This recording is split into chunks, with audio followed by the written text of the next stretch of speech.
ప్రార్థన చేసుకుందామండి.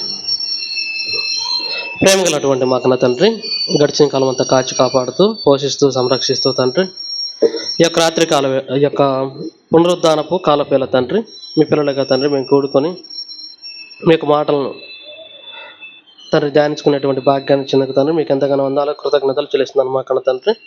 మీ యొక్క మాటలు చెబుతుండగా పరసంబంధం వేచను జ్ఞానాన్ని నాకు అనుగ్రహించమని క్రీస్తేశ్వర నామములో ప్రార్థన నేడు సమర్పిస్తున్నాను మా కన్న తండ్రి. ఆమేన్. ముందుగా ఈ అవకాశం ఇచ్చినటువంటి దేవునికి, అదేవిధంగా సిబిటి ప్రిన్సిపల్ గుంటకల్ సురేష్ అన్న గారికి, వచ్చినటువంటి సంఘస్థులకు, మన ప్రభువును మన రక్షకుడు అయినటువంటి క్రీస్తేశ్వర నామములో వందనాలు తెలియజేస్తున్నాను. ఈరోజు మనం ధ్యానించుకున్నటువంటి అంశము బయల్జెబూలు ఎవరు. దీని గురించి కొంతమందికి అవగాహన ఉండే ఉంటుంది. అయినప్పటికీ కూడా లేఖనాల పరంగా కొన్ని సంగతులు ఈ యొక్క అంశం గురించి వివరంగా తెలుసుకుందాం. ముందుగా యెషయా గ్రంథము 34వ అధ్యాయము 16వ వచనం.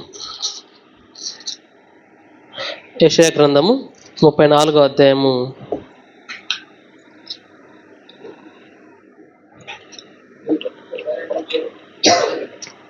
16వ వచనం. యెహోవా గ్రంథమును పరిశీలించి చదువుకొనుడి. చాలక్క. యెహోవా గ్రంథమును పరిశీలించి చదువుకొనుడి. యెహోవా గ్రంథం అంటే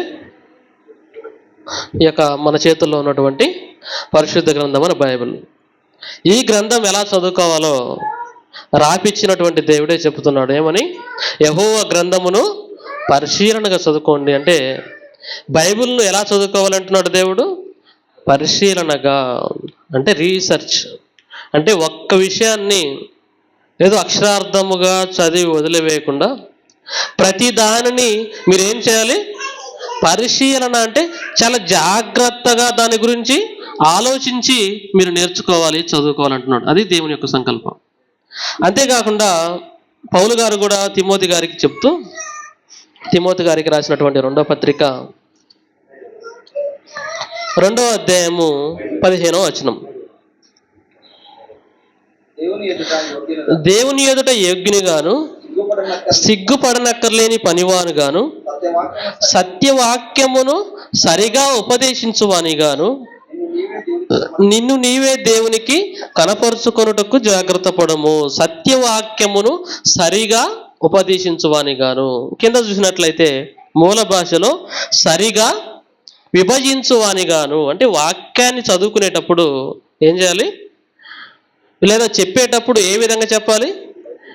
విభజించి చెప్పాలి. అంటే ఏ మాటకు ఆ మాట విభజిస్తూ ఆ మాటల యొక్క అర్థాన్ని తెలుసుకుంటూ దాన్ని రీసెర్చ్ చేస్తూ, అందుకే మన క్రీస్తు సంఘంతో పాటుగా ఏమని పెట్టుకుంటాం? జయశాలి రీసెర్చ్ సెంటర్. అంటే రీసెర్చ్, బైబిల్ మీద రీసెర్చ్ జరుగుతుంది ఇక్కడ అని అర్థం. కాబట్టి సత్యవాక్యమును సరిగా విభజించి నేర్చుకోవాలి క్రైస్తవులుగా. అందుకే పౌలు గారు అంటారు, మేము అనేకుల వలె సత్యవాక్యమును కలిపి చెరిపెడు అనేకుల వలె ఉండక అంటాడు. అంటే అప్పటికే ప్రారంభ శతాబ్దం కాలానికే ఏ విధంగా అయిపోయింది క్రైస్తవం, లేదా అప్పటి వరకు ఉన్నటువంటి లేఖనాలను ఏ విధంగా బోధిస్తున్నారంటే కలిపి చెరిపివేయడం. అంటే ఒకదానికి ఒకటి కలిపేయాలనుకోండి ఏమైపోతుందంట? చెరిపివేయబడుతుంది. వాక్యం యొక్క అర్థము లేకుండా, తెలుసుకోకుండా, దాని భావం తెలుసుకోకుండా ఏం చేస్తున్నారు? ప్రారంభ శతాబ్దములోనే చెరిపివేయడం ప్రారంభించారు. అందుకే సేవకుడుగా కాబోతున్నటువంటి తిమోతి గారికి చెబుతూ, నువ్వు ఏ విధంగా ఉండాలంటే సత్యవాక్యాన్ని సరిగా విభజించాలి. కాబట్టి దేవుడు ఇటువంటి సంగతులు మనకు తెలియజేశాడు. కనుక మనం చదువుతున్నప్పుడు అనేక మార్లు ఈ సందర్భం వస్తుంది. వచ్చినటువంటి సందర్భము ఈ యొక్క బయల్జెబూల్ అటువంటి పదము ఏంటి, ఎక్కడ నుంచి దీనికి మూలం ఏంటి, దీని ప్రారంభం ఏంటి, అటువంటి సంగతులు మనము ఈ యొక్క సమయంలో ధ్యానించుకుందాం, తెలుసుకుందాం. ముందుగా ఈ పదం యొక్క అర్థం ఏంటి, లేదా హెబ్రూ భాషలో ఏమంటారంటే బాల్జెబూబ్ అంటారు. హెబ్రూ భాషలో ఏమంటారు? బాల్జెబూబ్ అంటారు. మీనింగ్ ఏంటంటే lord of flies. Lord of flies. Flies అంటే మనకు ఈగలు, దోమలు అంటే ఎగిరేటువంటి ఆ కీటకాలు ఏవైతే ఉన్నావో వాటికి సంబంధించినటువంటి దేవుడు అనేటువంటి అర్థం హిబ్రూ భాషలో. మరి ఈ పదాలు దీనికి సంబంధించినటువంటి ఒక బొమ్మ కూడా మనము చూసినట్లయితే,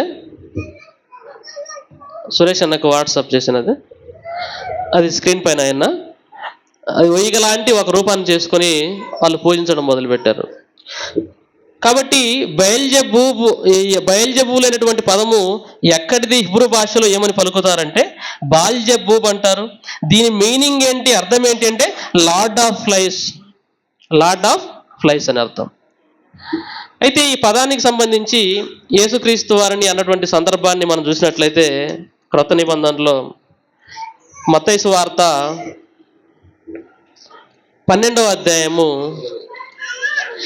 మత్తయి సువార్త 12వ అధ్యాయము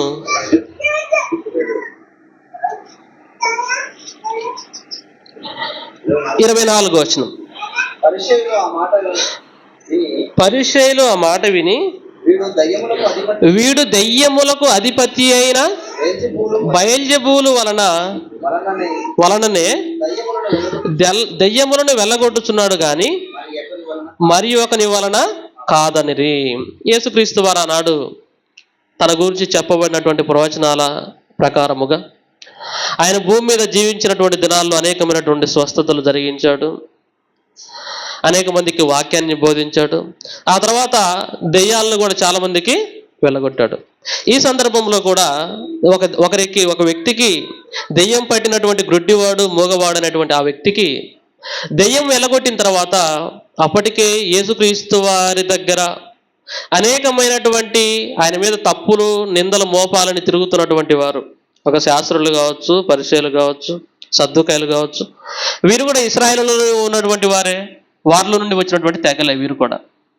కాకపోతే యేసుక్రీస్తు వారికి వచ్చేటువంటి ఆ ఫేమ్ను చూసి, యేసుక్రీస్తు వారి యొక్క జనాల్లో ఉన్నటువంటి ఆ యొక్క ఫాలోయింగ్ను చూసి ఎలాగైనా యేసుక్రీస్తు వారి మీద ఏదో ఒక తప్పుడు ఆరోపణ చేసి ప్రజలలో ఈ వ్యక్తిని పెద్దగా మనము చేయకూడదు, ఏ కాడికి నెగిటివిటీగా చూపించాలి, ఒక వ్యతిరేకమైనటువంటి వాడుగా లేదా దేవుని ఆజ్ఞలకు వ్యతిరేకముగా నడుచుకునే వ్యక్తిగా ప్రొజెక్ట్ చేయాలి. వీరి యొక్క పని ఏంటి? ఎక్కడికి వెళ్ళినా యేసుక్రీస్తు వారు వెంట వేస్తున్నారు. ఎవరు? పరిసయ్యులు, సద్దుకాయలు, శాస్త్రులు. మరి వచ్చేది ఎందుకు? ఆయన మాటలను వినడానికి కాదు, లేదా మారు మనసు పొందడానికి కాదు, ఆయన దగ్గర నుంచి మేలును పొందుకోవడానికి కాదు.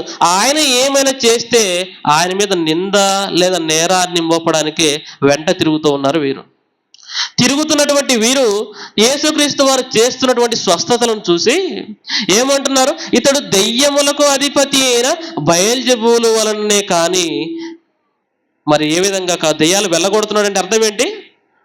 దెయ్యాలు వెళ్ళగొట్టేటువంటి ఈయన మన దేవునికి సంబంధించినటువంటి వ్యక్తి కాదు, మన ధర్మశాస్త్రానికి సంబంధించినటువంటి వ్యక్తి కాదు. ఇతడు పూర్తిగా అపవాదికి, దెయ్యాలకు సంబంధించిన వాడు అని అంటున్నారు.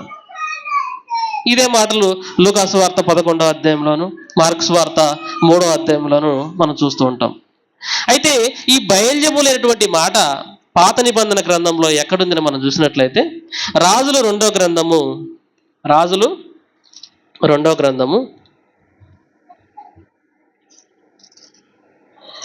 1వ అధ్యాయము, రాజులు 2వ గ్రంథము 1వ అధ్యాయము 2వ వచనం. అహజ్యా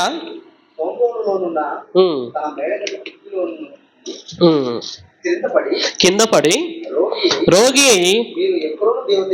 మీరు ఎక్రోను దేవతయగు బయల్జెబూలు నొద్దకు పోయి ఈ వ్యాధి పోగొట్టుదని నేను స్వస్థపడుదును లేదో విచారించుడని దూతలను పంపగా యెహోవా దూత తిష్బీయుడైన ఏలియాతో ఇలాగ సెలవిచ్చెను, నీవు లేచి సోమ్రోజు రాజు పంపిన దూతలను ఎదుర్కొనబోయి ఇట్లా అనుము, ఇశ్రాయేలు వారిలో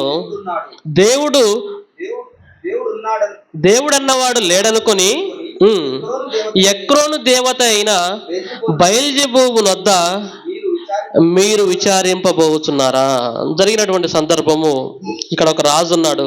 ఆయన పేరు ఎవరు? ఆయన పేరు అహజ్య రాజు. ఎవరు ఈ రాజు అంటే ఎవరు?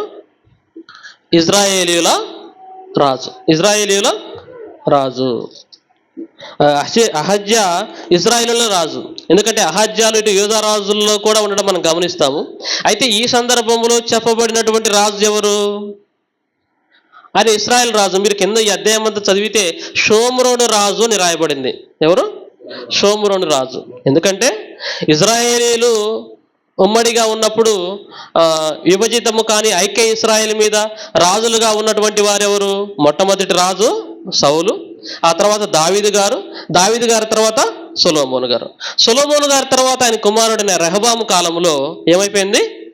ఇటు ఇజ్రాయేల్ వారు యెరోబామును రాజుగా చేసుకోవడము, ఇటు యూదా వారు రెహబామును రాజుగా చేసుకోవడం, ఇలా జరిగిపోయింది. యూదా బెన్యామీను గోత్రాలు యూదులుగా పిలువబడ్డారు. మిగతా 10 గోత్రాల వారు ఇజ్రాయేలుగా పిలువబడ్డారు. అయితే ఈ ఇజ్రాయేలుల రాజులలో ఒకడే ఈ సందర్భంలో రాయబడినటువంటి అహజ్య రాజు. ఈ రాజు ఏమైపోయింది? రాజుకి మేడగది మీద నుంచి ఏమైపోయాడు? కిటికీలో నుంచి కింద పడ్డాడు, పైనుంచి పడిపోయాడు. పడిపోగానే గాయం అయిపోయింది. ఆ గాయం బాగా సీరియస్గా ఉంటే ఎక్కడికి వెళ్ళిపోమంటున్నాడు? మీరు ఎక్రోను దేవత యొక్క బయల్జెబూలు వద్దకు పోయి. ఎక్కడికి పోమంటున్నాడు రాజు?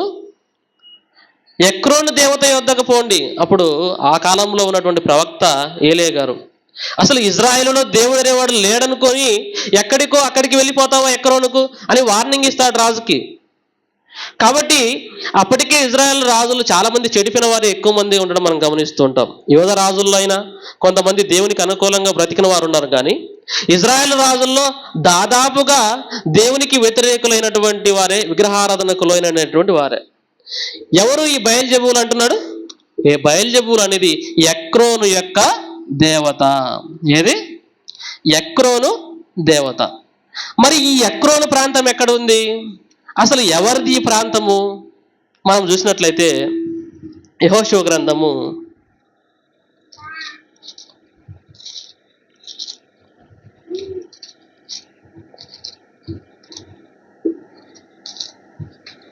15వ అధ్యాయము, యెహోషువ గ్రంథము 15వ అధ్యాయము 1వ వచనం. యూదా వంశస్థుల గోత్రమునకు వారి వంశముల చొప్పున చీట్ల వలన వచ్చిన వంతు. 44 వచనం చదవను, అదే అధ్యాయంలో 44.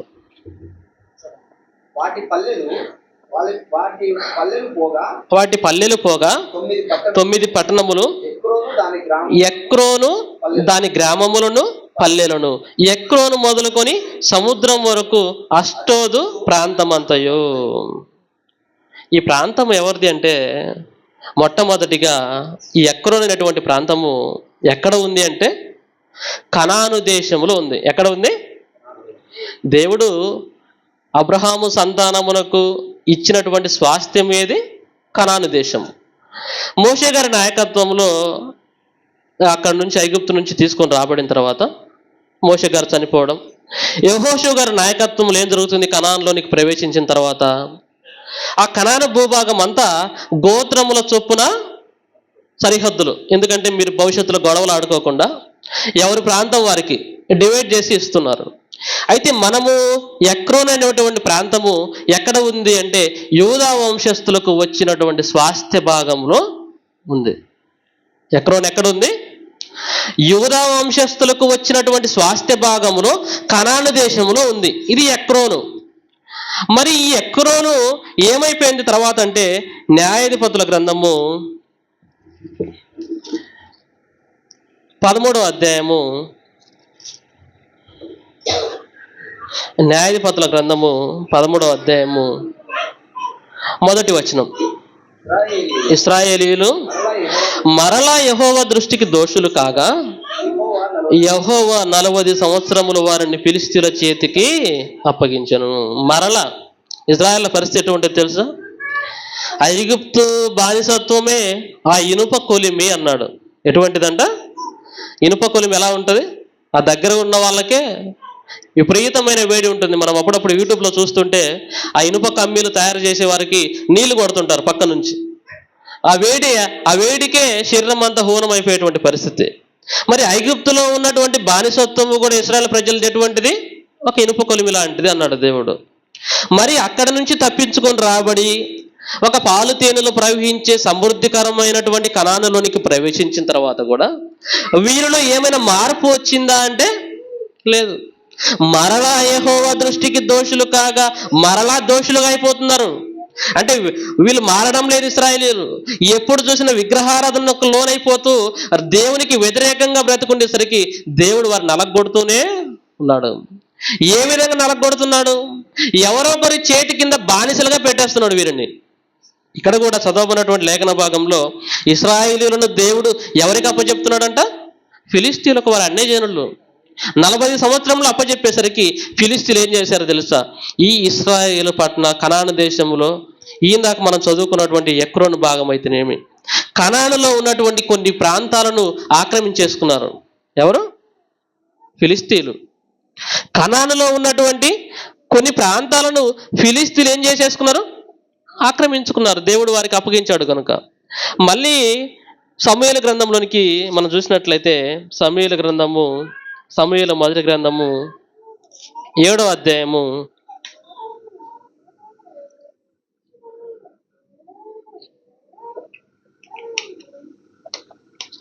2వ గ్రంథము 7వ అధ్యాయము 14వ వచనం. సమూయేలు మొదటి గ్రంథము 7వ అధ్యాయం 14వ వచనం. మొదటి సమూయేలు 7:14. మరియు ఫిలిష్తీయులు ఇశ్రాయేలీయుల యొద్ద నుండి పట్టుకొనిన పట్టణములు ఇశ్రాయేలులకు తిరిగి వచ్చెను. ఎక్రోను నుండి గాతు వరకున్న గ్రామములను వాటి పొలములను ఇశ్రాయేలీయులు ఫిలిష్తీయుల చేతిలో నుండి విడిపించిరి. ఏం చేశారంట? ఈ సమూయేలు మొదటి గ్రంథం 7వ అధ్యాయం వచ్చేసరికి మళ్ళీ ఇశ్రాయేలీయులు పోయి యుద్ధం చేసి ఫిలిష్తీయులు ఏ పట్టణాలు అయితే పట్టుకున్నారో ఆ పట్టణాలు మళ్ళీ సంపాదించేసుకున్నారు. అంటే ఫిలిష్తీయుల పట్టణాలు ప్రధానమైనవి ఏవి? 5 పట్టణాలు ఉంటాయి ప్రధానమైనవి. ఒకటి గాజా, ఆ తర్వాత గాతు, అష్టోదు, అష్కెలోను, ఎక్రోను. ఎన్ని? 5 పట్టణాలు. ఫిలిష్తీయుల పట్టణాలలో ప్రధానమైనవి ఏవి? 5. మన భారతదేశంలో కూడా కొన్ని ప్రధానమైన పట్టణాలు ఢిల్లీ, కలకత్తా, హైదరాబాద్, చెన్నై, బెంగళూరు, ముంబై, ఇవన్నీ కూడా భారతదేశంలో ఉన్నటువంటి ప్రధాన పట్టణాలు.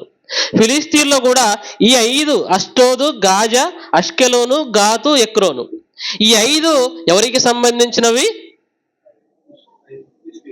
ఫిలిష్తీయులు ఆక్రమించినటువంటి, ఫిలిష్తీయులు నివాసం చేసినటువంటివి. మరి బయల్జెబూలు ఎవరి దేవత అని తెలుసుకున్నాం? ఎక్రోను దేవత. ఎక్రోను దేవత అంటే ఎక్రోను ఎవరి పట్టణము? ఫిలిష్తీయుల 5 ప్రధాన పట్టణాలలో ఒక పట్టణం. కాబట్టి ఈ బయల్జెబూల్ అనేటువంటి దేవత ఎవరికి సంబంధించినది? ఫిలిష్తీయులకు సంబంధించినది. ఆ కాలంలో ఫిలిష్తీయులకు ఆ ఈగల ద్వారా, ఆ దోమల ద్వారా ఆ వచ్చినటువంటి రోగాలను పోగొట్టుకోవడానికి ఇదిగో ఆ ఈగ లాంటి ఒక రూపాన్ని చేసుకొని, ఇది లార్డ్ ఆఫ్ ఫ్లైస్, వీటన్ని ఈ రోగాల నుంచి మనం రక్షింపబడాలి అంటే ఇదిగో ఆ రూపాన్ని చేసుకున్నారని చాలా మంది చరిత్రకారులు అభిప్రాయపడ్డారనమాట. అదేవిధంగా ఈ బయల్జెబూల్ అనేటువంటి దీని గురించి కూడా ఇంగ్లీష్లో చాలా నవల్స్ వచ్చాయి, చాలా బుక్స్ కూడా కొంతమంది లిటరేచర్లో మనకు కనిపిస్తూ ఉంటాయి. కాబట్టి ఎవరు ఈ బయల్జెబూల్ అంటే ఫిలిష్తీయులు ఆరాధించినటువంటి దేవత. మరి ఫిలిష్తీయులు ఆరాధించారంటే ఇజ్రాయెల్లో కొంతమంది చెడిపోయిన వారు కూడా దాన్ని అనుసరించిన వారు ఖచ్చితంగా ఉండే ఉంటారు. ఎందుకంటే ఆనాడు ఇశ్రాయేలుల మీద దేవుడు ఎందుకు కోపగించుటకు ప్రధానమైనటువంటి కారణం ఏంటి? మొట్టమొదటి కారణము విగ్రహారాధన. వీరు అన్య దేవతల చుట్టూ కానీ మీరు వాళ్ళ జోలికి పోవద్దంటే వీరు చేసేటువంటి పని ఏంటి? యెహెజ్కేలు గ్రంథం అంతా అదే. దేవుడు ఏ విధంగా బాధపడుతూ తిట్టాడో మనకు తెలుసు. ప్రతి అన్యజనులకు సంబంధించిన ప్రతి విగ్రహాన్ని పూజించడం మొదలుపెట్టారు, ప్రతి దానికి మ్రొక్కడం మొదలుపెట్టారు. దేవుడు అందుకే అన్నిసార్లు వారిని బానిసత్వానికి అప్పగించాడు. చూద్దాం మత్తయి సువార్త 11వ అధ్యాయము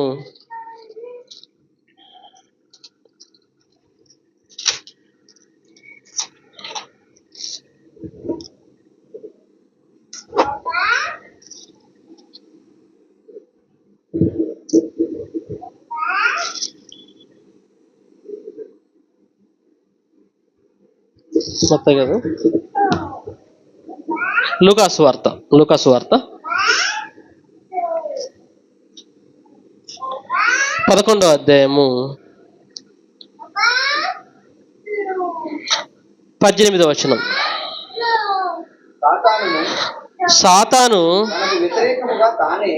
తనకు వ్యతిరేకముగా తానే వేరుపడిన ఎడల వాని రాజ్యం ఎలాగూ నిలుచును.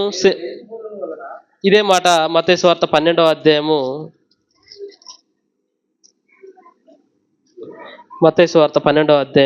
26వ వచనం.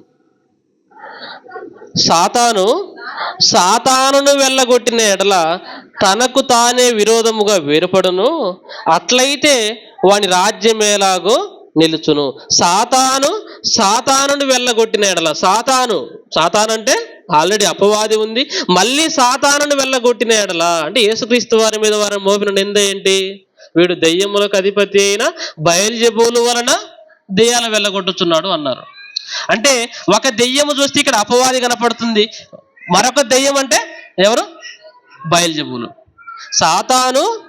సాతానును వెళ్ళగొట్టిన ఎడల, అపవాది మళ్ళీ బయల్జెబూలను వెళ్ళగొట్టిన ఎడల వాడి రాజ్యం ఎలాగూ నిలుచును. అంటే ఈ బయల్జెబూలు అన్నా, సాతాను అన్నా, అపవాది అన్నా ఇవన్నీ ఎవరికి సంబంధించినవి? సాతానుకు సంబంధించిన చొరలు ఇవన్నీ కూడా.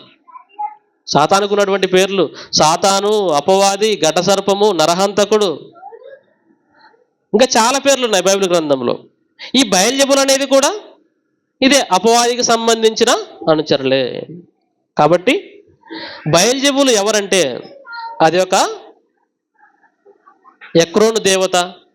ఆ ఎక్రోను ప్రాంతం ఎక్కడ ఉంది అంటే మొట్టమొదటిగా ఇజ్రాయేల్ గోత్రాల్లోని యూదులకు ఇవ్వబడిన స్వాస్థ్యంలో ఉంది. ఆ తర్వాత ఆ ప్రాంతాలను ఫిలిస్తీన్లు స్వాధీనం చేసుకున్నారు. ఫిలిస్తీన్లు స్వాధీనం చేసుకొని ఆ పట్టణంలో ఏం చేశారు? ఈ బయల్జెబూలైనటువంటి దాన్ని ఆరాధించడం మొదలుపెట్టారు. మళ్ళీ ఇజ్రాయేలు ఆ ప్రాంతాలను ఆక్రమించుకున్నారు. మొత్తానికైతే ఎవరు ఆరాధించిన దేవత? ఫిలిస్తీన్లు ఆరాధించినటువంటి దేవత. ఆ తర్వాత చూసుకుంటే బయల్జెబూలు ఎవరంటే అపవాదికి సంబంధించిన అనుచరులు. సాతానుని వెళ్ళగొట్టిన ఎడల వాడి రాజ్యము ఎలాగ నిల్చును. కాబట్టి బైబిల్ గ్రంథంలో ఉన్నటువంటి కొన్ని పదాలు కానివ్వండి, కొన్ని అర్థం కాని విషయాలను కానివ్వండి, పరిశీలనగా తెలుసుకున్నటువంటి ఉద్దేశంతోనే ఈ యొక్క పాఠాన్ని చెప్పడం జరిగింది. ఇందులో ఇంకేమైనా సందేహాలు ఉంటే తర్వాత మీరు అడగవలసిందిగా కోరుకుంటూ ఈ యొక్క మాటలను ముగిస్తున్నాను. ప్రార్థన చేసుకుందాం. ప్రేమ గలటువంటి మా కన్న తండ్రి, ఈ యొక్క పునరుద్ధానపు కాలం వేళ తండ్రి, బైబిల్ గ్రంథంలో ఉన్నటువంటి కొన్ని అంశాలు తండ్రి పరిశోధనగా తెలుసుకున్నట్టుకు మీరు ఇచ్చిన భాగ్యాన్ని బట్టి తండ్రి మీకు ఎంతగానో వందనాలు, కృతజ్ఞతలు చెల్లిస్తున్నాను తండ్రి. చెప్పిన సంగతులు అర్థం కావడానికి సహాయం అనుగ్రహించమని, ఇంకా అనేకమైనటువంటి సంగతులు తెలుసుకునేటువంటి భాగ్యాన్ని అనుగ్రహించమని క్రీస్తు యేసు నామములో ఈ ప్రార్థన నేడు సమర్పిస్తున్నాను మా కన్న తండ్రి. ఆమేన్.